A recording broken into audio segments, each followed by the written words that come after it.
बिस्मिल्लाहिर्रहमानिर्रहीम। Union council ब्रडला ने तमाम मेंबरान की अस्सलाम वालेकुम। इसलै मैं जनाब बागां वाले स्टैप पर खड़ा हाँ जी, जड़ा असां आखिरी स्टैप जड़ा असां कंप्लीट किया बागां वाला। अंकल अफजल साहब और ग्रुप ने सारे मेंबरान ने ख्वाहिश सी कि जड़ा ना रोड ने जड़ा ना वो वीडियो अपलोड करा करो। अज मैं जड़ा आखिरी पॉइंट असां उससे की जड़ा ना असां शुरू करने ये मैं इसला बागा हाँ जी। माशाल्लाह रोड असनी खुली गई है, डबल ट्रैक भी जड़ा असां बनाया सी, गड्डियां छड़ियां जी। बड़ी ज़बरदस्त रोड बनी है। साइड पर जड़ा ना इतों तक ये गैंग वाले लगे हुए मिट्टी पाने पे वे। बाकी 14 फुट चौड़ाई है, कुछ जगह 15 फुट भी आया, जड़ा मोड़ है 16 फुट भी आया।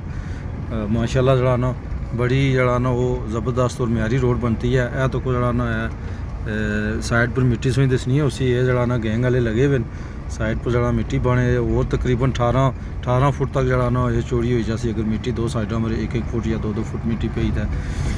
बाकी जड़ा ना ज़बरदस्त है रोड जी।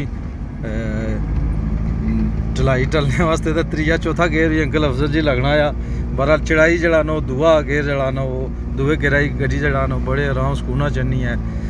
तो जेह्ड़े मैदान हैं उत्थै तो त्रीया चौथा भी जड़ा ना अजकल डैंपर वाले भी जड़ा ना वो भी त्रीए चौथे गेयर च चढ़ने जड़ा ना जड़ा मैदाने जी अस कंक्रीट पाई है। बाकी ये स्टैप जड़ा ना छोड़िया या बिचू ऐला जड़ा ना ये गौरमेंट ने जड़ा मंजूरी हुई है उस असें उम्मीद है कि इंशाल्लाह असें करासां। बाकी जेह्ड़े पिच्छे स्टैप रही गए वो इंशाल्लाह जड़ा ना रमज़ान थी बाद असें शुरू करसां। और मैं एक दफ़ा फिर रिक्वेस्ट करना जी कि डोनेशन पर ज़्यादा जोर दियो। जितने भी दोस्त बाप बैरून मुल्क हो अंदरून मुल्क हो डोनेशन की ज़रूरत है। जितनी ज़्यादा डोनेशन हो सी इतना ज़्यादा साना कम हो सी जी।